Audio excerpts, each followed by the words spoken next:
আজকে হচ্ছে next day morning. আমি এখানে ব্যাগপত্র নিয়ে আমি এখানে রেডি হয়ে গেছি, যাবো একটুখানি ওই বাড়িতে।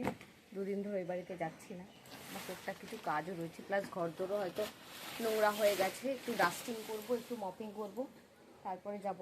গাড়িটা নিয়েই যাব, কারণ আছে রবিবার, বাড়িতে তো আমার অবশ্যই কাজ আছে।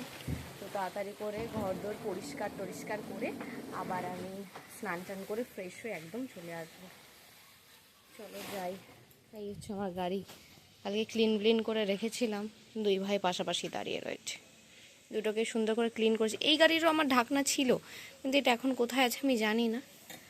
চলো বেরোই এবার।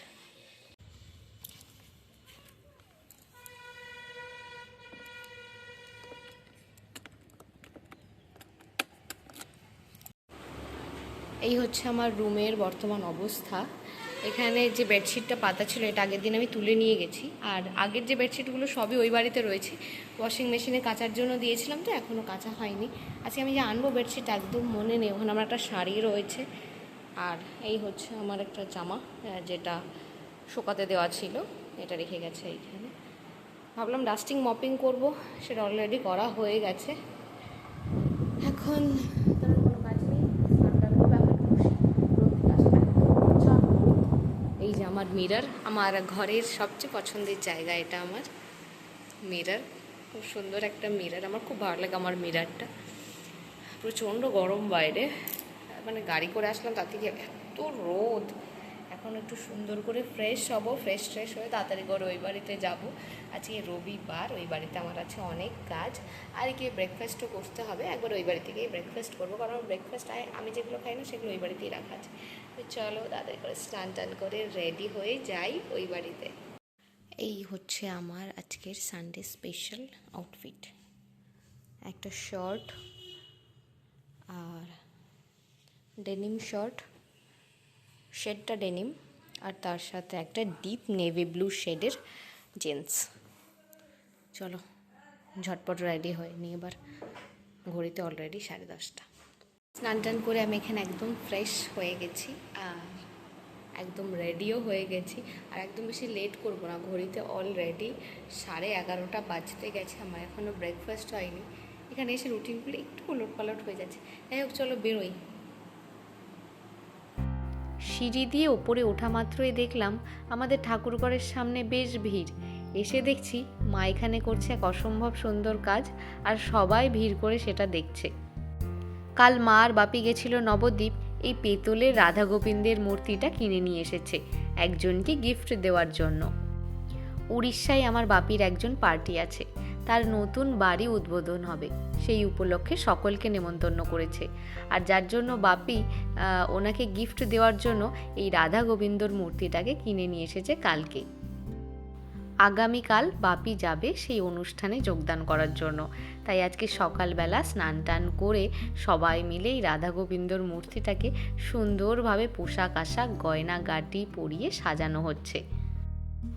কালকে যখন মা আর বাপি এই রাধা গোবিন্দর মূর্তি কিনে নিয়ে এসেছিল, সত্যি কথা আমরা আর খুলে দেখিনি তখন, কারণ ভালো করে স্নান টান করে তবে তো ঠাকুরকে ছোঁয়া যাবে। আজকে সকালবেলা স্নান টান করেই মা এই কাজ করা স্টার্ট করে দিয়েছে, আর একটু পরে আসলে আমি হয়তো মিসই করে যেতাম। এসে দেখি রাধারানীকে সাজানো হয়ে গেছে, এখন পরানো চলছে নাকের নথ, তবে নাকের কাছে না কোনো ছেদ করা নেই, যার জন্য নথটা পরাতে একটু অসুবিধা হচ্ছে। কত সুন্দর করে রাধারানীকে সাজানো হয়েছে শুধু একবার দেখো, অসম্ভব সুন্দর লাগছে দেখতে। সত্যি কথা এটা না আর দিতে ইচ্ছা করছে না, মনে হচ্ছে আমাদের এই সিংহাসনেই সুন্দর করে সাজিয়ে রাখি। এখানে গোবিন্দর কত সুন্দর সুন্দর বালা পরানো হচ্ছে একবার দেখো, ঠিক যে ডিজাইনে আমাদের বালাগুলো না সেই কড়া লাগানো, ঠিক সেইভাবে রাধা গোবিন্দর জন্য বালা মানে দোকান থেকে কিনে নিয়ে এসেছে। মা আর বম্মা দুজনা মিলে রাধা গোবিন্দকে খুব সুন্দর করে সাজাচ্ছে, আর বাপির সাথে যাবে মিলন মামা, তাই কিভাবে ঠাকুরের গয়না টয়না কীরকম করে লাগাতে হবে এগুলো তো এখন সাজানো হচ্ছে, একটু পর খুলে দেওয়া হবে, তো ওখানে নিয়ে গিয়ে মিলন মামাকেই সমস্তটা আবার সেট করে তারপরে প্রেজেন্ট করতে হবে। যার জন্য মিলন মামা এখানে বসে বসে সমস্তটা দেখে নিচ্ছে কিভাবে ঠাকুরের গয়নাগুলো আবার সেট করতে হবে।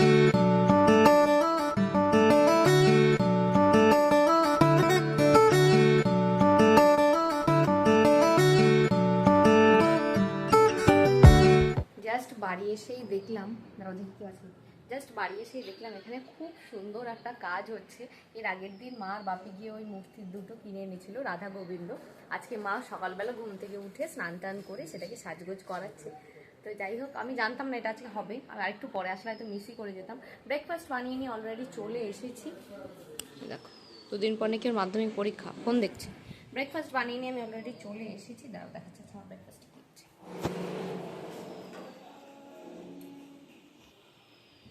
এই হচ্ছে কি আমার আজকের ব্রেকফাস্টে আজকে আমি বানিয়েছি একটুখানি পোহা, গরম গরম পোহা। তাড়াতাড়ি করে খাবারটা খেয়ে নিই, তারপরে স্টার্ট হবে আজকের কাজকর্ম।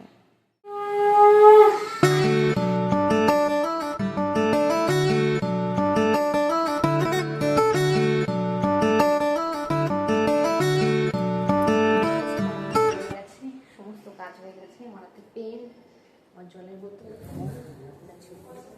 চলো, কি রান্না হচ্ছে এখানে? কি বানাচ্ছিস? এখানে আজকে হবে দই বড়া। দেখি তুই পারবি দই বড়া বানাতে? যদি আমি চ্যালেঞ্জ অ্যাকসেপ্ট করলাম, যদি পারি আমি 100 টাকা দিই। আমি কোনো চ্যালেঞ্জ দিইনি। তুই 100 টাকা দিবি। যেমন যে একটু জল দিতে হবে। ওমা, ও দই বড়া বানাতে পারবে? কি মনে হয় আপনার যদি বিস্তারিত জানতে? এখানে কি রান্নার ব্যবস্থা হচ্ছে? মাছ, মাংস। আবার মাংস কেন? আপাতত কর্মবিরতি, এখন কোনো কাজ নেই। মাঝে মাঝে তো আমার কর্মবিরতি হয়। আচ্ছা, ঠাকুরের এখানে ফ্যান চলছে, এটা থাক। এই আমাদের সুন্দর ঠাকুর, কি অসম্ভব সুন্দর যে আজকে এই জায়গাটা লাগছে দেখতে, তার বলার কথা নয়। যতবার আসছি একবার করে ক্যামেরাটা ধরছি। এখন তেমন কোনো কাজ নেই, মা নিজের কাজে ব্যস্ত, সৃজাও যেন কি সমস্ত রান্না করছে। আমি এখানে চাইলাম টিভি দেখি, কোনো একটা মুভি দেখবো এখন আছে, তাই কোনো মুভি দেখি, ভালো লাগছে না এখন, আমার কোনো কাজ নেই। আর সবাই যে যার কাজে ব্যস্ত, আর আমার এখন কাজ নেই। চলো একটুখানি মুভি দেখি, আর টুকটাক একটু খাবার দাবার জোগাড় করে কিছু খেতে খেতে একটুখানি মুভি দেখবো। সানডে বলে কথা, একটু সিনেমা না দেখলে হয়? রিমোট খুঁজে পাচ্ছি না। মুভি দেখে আগে খুঁজে নিই, তারপর তোমাদের দেখাচ্ছি। মাংসের গন্ধ নিচ পর্যন্ত গেছে। কি দেখি কি রান্না চলছে, দেখি।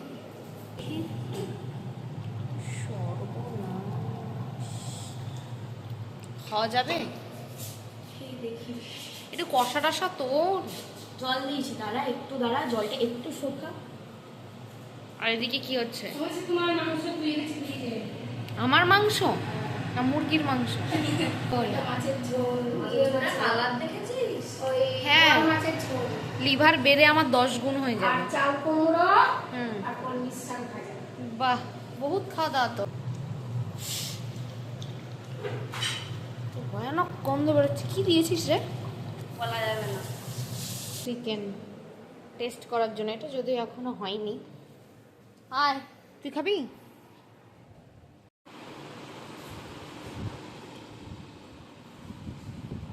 পুরো ব্যালেন্স, সত্যি ব্যালেন্স, পুরো ব্যালেন্স। একটু ক্যামেরার জন্য বাড়িয়ে বলছি না।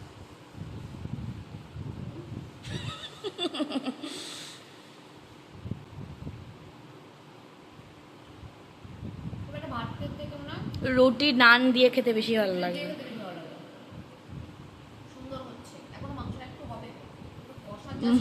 মাংস বেগো, মাংস তুলে নিয়ে চলে এসেছে।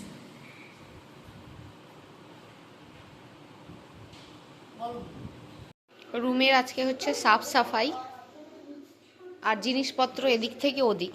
এখানে ছিল আমার কম্পিউটারটা, যেটা বাপির ঘরে চলে গেছে, আর এটাকে এখন মা সিজার বইপত্র দিয়ে সুন্দর করে সাজিয়ে দিচ্ছে। এই ব্যাগটা আমি আলমারিতে তুলে দেবো, এই ব্যাগটা আলমারিতে ছিল। আরেকটা সুন্দর জিনিস দেখাই, এটা এটা হচ্ছে সৃজা দিয়েছিল আমাকে আমার জন্মদিনে। এটা হচ্ছে আমার এঙ্গেজমেন্টের একটা ফটো। আমার এঙ্গেজমেন্ট হয়েছিল ডিসেম্বরে, আর আমার জন্মদিন ছিল ফেব্রুয়ারিতে। তো সৃজা তখন এটা আমাকে গিফট করেছিল। এটা কোনোদিন অন করাই হয় না, আজকে অন করা হয়েছে। বইপত্রগুলোকে সুন্দর করে গুছিয়ে দিচ্ছে, বেডটাও ক্লিন করা হয়েছে। এটা হচ্ছে বেডশিট পাতা হবে, এখানে সমস্ত কিছু আগোছালো হয়ে পড়ে আছে। এই ঘরটাকে সুন্দর করে সাজানো গোছাচ্ছে, মানে সাজানো গোছানো হচ্ছে, যেটা করছে আমার মমি। আর দাদা এখানে বসে দেখছে সিনেমা। এই সিনেমা দেখছে, নির্জা দেখছে। এখানে হচ্ছে নির্জা। এই ঘরের হচ্ছে আরও শোচনীয় অবস্থা, মানে এগুলো সমস্ত ক্লিন হচ্ছে, ওপরটা পুরো নোংরা হয়ে রয়েছে। এটা বাপির ঘরের এই ওপরটাতে ছিল। আর এইখানে হচ্ছে কম্পিউটারটা, প্রথমে না কম্পিউটার এখানেই থাকতো, তারপরে আমার প্রবলেম হতো বলে আমি আমার ঘরে নিয়ে চলে গেছিলাম। তবে এখন এটা এখানেই থাকবে, আর এটাকে ঠিকঠাক করে সাইডে রেখে দেওয়া হবে। এই হচ্ছে আপাতত ঘরের আপডেট। আমার মা দুদিন পর পর না জিনিসপত্র এদিক থেকে ওদিক করে, বলতাম মা দুদিন পর পরই জিনিসপত্র এদিক থেকে ওদিক করে, ওদিক থেকে সেদিক করে। যাই হোক, চলো যাওয়া যাক। খেলা হাফ টাইম হয়েছে, হুম, আমি এখন বিশ্রাম নেবো। টিভিতে ওরা বিশ্রাম নিচ্ছে। কলকাতা কি আজকে জিতবে? কলকাতা কি আজকে জিতবে? কলকাতা 100% জিতবে, 100% জিতবে। তাই নাকি? এটা যদি না হয়, হ্যাঁ, আমার নামে একটা কুত্তা বসে আছে। কলকাতা মনে হচ্ছে না আজকে জিততে পারবে। তারপর রাসেল এসে যা মারটা মারলো, ছিলাম একটা ইনিংস কমপ্লিট হলো, এখন আরেকটা হবে। আমরা একটুখানি ওয়েট করছি, খেলা মানে একদম জমজমাট খেলা হচ্ছে। সারাটা দিন ধরে রাধা গোবিন্দকে সাজিয়ে ঠাকুরের আসনের সামনেটায় রাখা হয়েছিল। সত্যি কথা, ঘরটা না যেন পুরো আলো করেছিল। এই যে মামারা একটু পর বেরিয়ে যাবে, তার আগে ঠাকুরটাকে খুব সুন্দরভাবে প্যাকিং করছে। আসলে অনেকটা রাস্তা যেহেতু যাবে, আর বাপি এবার গাড়ি নিয়ে না ট্রেনে করে যাবে, যার জন্য খুব ভালো করে এখানে প্যাকিং করে নিয়ে যেতে হবে, একদম সেফটিভাবে, যাতে ঠাকুরের কোনো প্রকার ক্ষতি না হয়। বাদল কাকু এখানে খুব সুন্দর করে একটুখানি পেটি জোগাড় করেছে, তার মধ্যে খড় দিয়ে ঠাকুরটাকে একদম সুন্দরভাবে সেফটি করে নিয়ে যাওয়া হচ্ছে। গোবিন্দর প্যাকিং হয়ে গেছে, রাধার যে সমস্ত সাজসজ্জা ছিল সেগুলো খোলা হচ্ছে। একটা পার্সেল আসার কথা ছিল, যেটা অলরেডি চলে এসেছে। বাইরে হয়তো ঝড় টর কিছু একটা উঠতে পারে, আকাশের অবস্থা একদম ভালো না। খুব সুন্দর যদি হওয়া দিচ্ছে, বাপি ডাকছে, আমাকে এখন উপরে যেতে হবে, যেটুকু কাজ বাকি আছে কমপ্লিট করি, তারপরে দেখা হচ্ছে। ঘড়িতে এখন বাজছে 9টা মতো। সৃজা আজকে বানিয়েছে, সৃজাকে সত্যি সব জিনিসগুলো খুব সুন্দর সুন্দর বানিয়েছে। দুপুরবেলা চিকেন বানিয়েছিল, দারুণ দারুণ টেস্ট হয়েছিল, সবাই সুনাম করছে যারা যারা খেয়েছে। আর এখানে ও দুপুরবেলাতে প্রিপারেশন করে রেখেছিল দই বড়ার। এই যে দই বড়াই তোমার, হ্যাঁ দই বড়া। এটাকে ও এই জলটার মধ্যে ভিজিয়ে রেখেছে, দই বড়াগুলোকে ভেজে ভেজে এই জলটার মধ্যে চিনি টিনি কি সমস্ত দিয়েছে। আমি এবার 1 প্লেট করে বাপি খেয়েছে, সিজা খেয়েছে, হ্যাঁ সবাইকে দেব, তার আগে তুলে নিচ্ছি। এবার এগুলোকে একটু দইয়ে ভিজিয়ে দেব। প্রচণ্ড সুন্দর, একদম ফ্লাপি, আর ভেতরটা পুরো ফাঁপা হয়েছে। এগুলোকে আমি আস্তে আস্তে একটুখানি তুলে নিই, বাকি ফাইনাল টাচটা আমি একটু দিয়ে দিই। একটুখানি ভাজা মশলা দেব, একটুখানি দইয়ে চাট মশলা অল্প করে, বিট নুনই তো, এটা ব্ল্যাক পেপার। ও মা, এই যে আগের বার আমি একটু ভুল করে ব্ল্যাক পেপার দিয়ে ফেলেছি, একটু দিয়ে দিলাম বিট নুন। ভালো করে মিক্স করে নেবো এটা।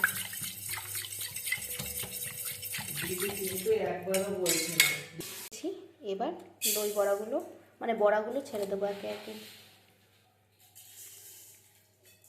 এত নরম হয়েছে, হ্যাঁ এত নরম হয়েছে দই, মানে একদম সুন্দর নরম হয়েছে। ডুবিয়ে ডুবিয়ে দিই,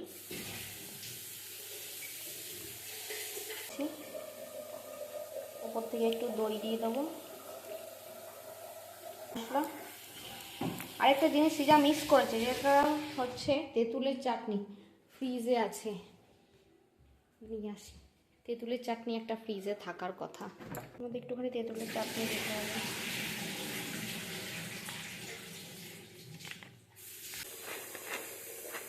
ফাইনাল টাচ, চলো পাপিকে দিয়ে আসি। এই হচ্ছে আমার দই বড়া, আমার জন্য এটা নিয়ে নিয়েছি, 3-4 পিস মতো আছে, আর তার সাথে ওয়াটারমেলন। এখানে আমার মমি খাচ্ছে, মমি ভালো হয়েছে। আর এখানে খাচ্ছি হচ্ছে আমি এবার একটুখানি টেস্ট করে দেখি। হ্যাঁ বড় মা আসুক, বড় মা তো নিচে রয়েছে, বড় মা আসুক তখন বড় মাকে একটুখানি দেবো।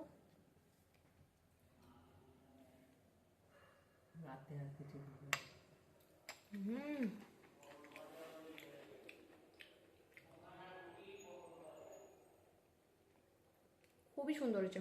আর এটা আমার হচ্ছে ডিনার, ওয়াটারমেলন আর দই বড়া। কারণ এখন অলরেডি 9:30 বাজে, আমি আর খেতে পারবো না।